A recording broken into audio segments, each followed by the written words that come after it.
Photoramique, c'est un mot valise qui condense, qui compresse photocopie et céramique.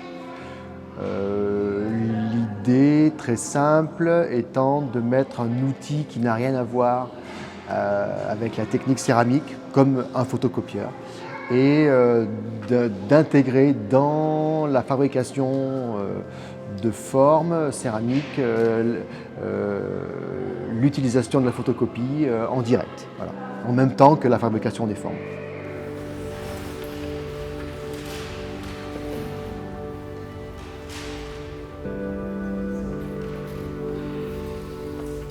Ce qui était intéressant et ce que souhaitait Valérie Mazoin, la directrice, en fait, c'était d'inviter des futurs jeunes artistes ou des artistes apprentis, à les inviter à expérimenter la résidence, d'une part, et puis d'un autre côté, c'était de faire de ce lieu, qui est a priori un lieu d'exposition, de l'ouvrir encore plus et d'en faire un lieu de vie, qui soit à la fois voilà, lieu de pratique expérimentale, lieu de réflexion, puis lieu de vie et de partage en collectif.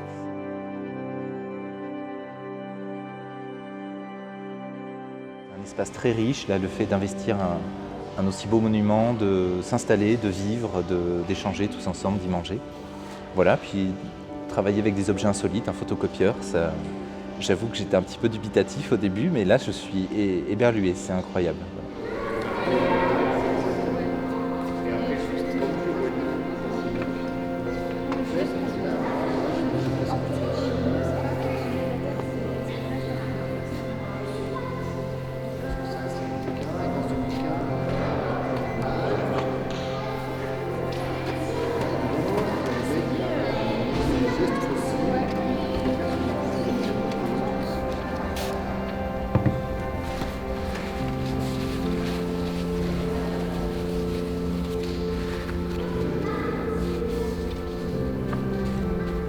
Ce que j'ai trouvé intéressant, c'est qu'on est un peu partis tous des mêmes éléments graphiques, de par les journaux que la chapelle nous a donnés, de ce qui est autour de nous. Et en fait, c'est vraiment intéressant de voir on a tous un peu la même base du coup, mais enfin, les choses sont hyper différentes et ça peut jamais se ressembler. Mais oui, donc on peut voir le fait de vivre en commun parce que forcément, il y a une sorte de forme de copie, ce qui peut un peu rentrer dans le workshop du coup. Et non, c'est chouette, puis ça rejoint le fait que, comme Jim le dit, on n'est pas artiste de 8h à 18h. Et du coup, c'est chouette de pouvoir photocopier la nuit jusqu'à 2h du matin et de vivre ça, ouais, c'est intéressant. Ce qui m'intéressait, c'était de jouer avec des éléments architecturaux, des éléments organiques végétales et des parties de corps humaines et de créer des sortes de nouveaux paysages, d'hybridation. Ah oui, t'as redécalé ce qu'il t'avait dit. Ouais, voilà. J'ai essayé de jouer avec ça. Ouais. Comme ça, c'est un peu moins attendu à chaque fois qu'on ouvre une page.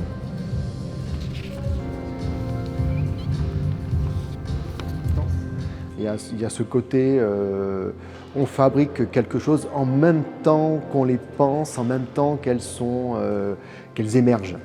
Et le fanzine, il a cette force-là, il a cette force justement d'une temporalité extrêmement courte. Enfin, même au-delà de cette notion de temporalité, c'est même le fanzine, ou en tout cas ici on peut peut-être plutôt parler de livret, ou d'un petit livre agrafé, je sais pas trop, une petite édition photocopiée, je sais pas, on peut trouver plein de formules.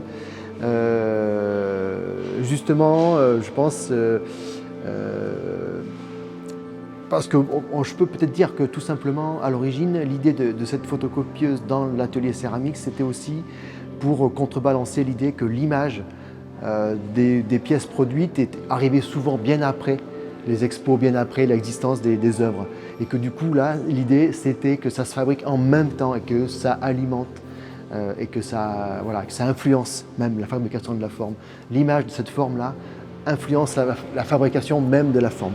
Bon, ça c'est un concept fantasme. C'est pas si simple. Dans la réalité, c'est pas si.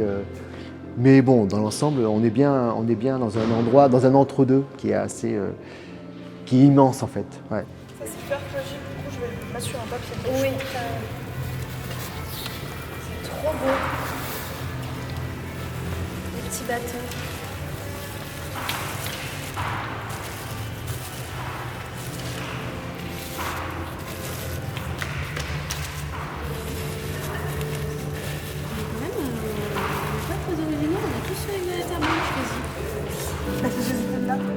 La cuisson raku, ça consiste en fait à cuire ces pièces dans un four, ce qu'on retrouve régulièrement dans la céramique, à la différence que normalement on attendrait que le four redescende et on retirerait les pièces froides.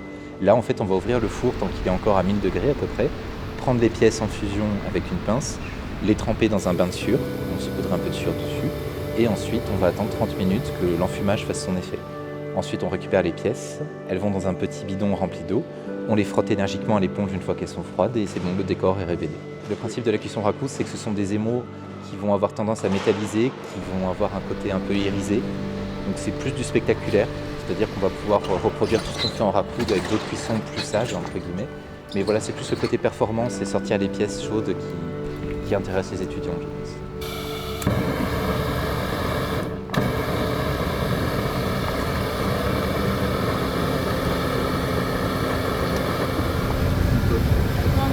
Mais juste, je règle. 880. C'est toi qui fais l'ouverture?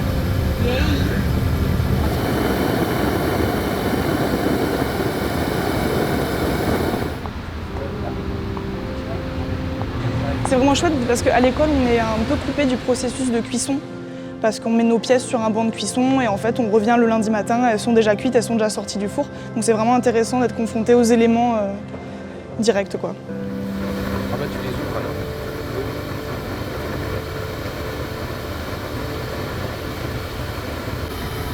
Ça monte, ça descend, ça monte, ça descend. Ah, ça monte.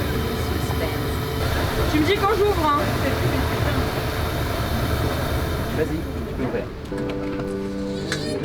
Ah, c'est dur en fait. C'est bon là?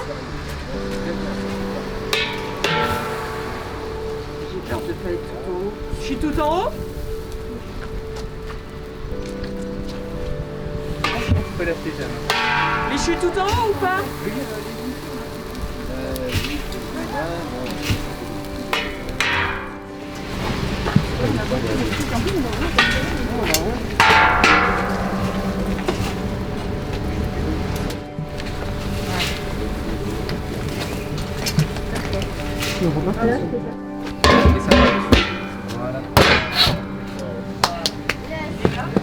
C'est C'est à Théo. à Théo. Oh. Tu vois, ça commence à devenir blanc.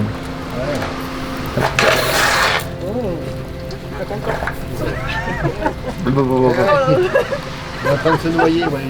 On fait les choses, elles se fabriquent, elles se génèrent, elles s'alimentent entre elles et en même temps, les choses, ça peut s'effondrer à gauche, mais du coup, ça va se reconstruire à droite et en fait, ça permet une avancée qui n'est pas en droite ligne, mais qui est plutôt construite sur justement l'expérience des choses et sans vraiment savoir faire de la céramique, on en fait, sans vraiment savoir comment on va pouvoir fabriquer des liens entre la photocopie et la céramique, ça se fait quand même.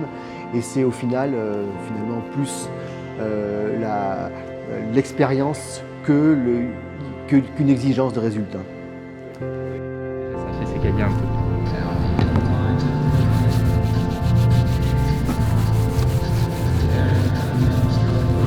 On dirait un os, c'est génial. Ouais, c'est un truc.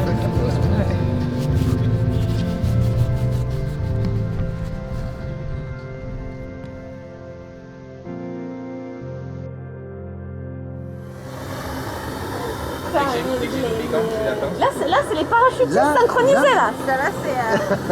On est OK. Allez, c'est bon. Allez, c'est bon. Normalement, il reste 5. 8, 7, 6, 5, 4, 3, 2, 1. Allez, ça passe. Waouh, c'est trop beau. Oula, oula.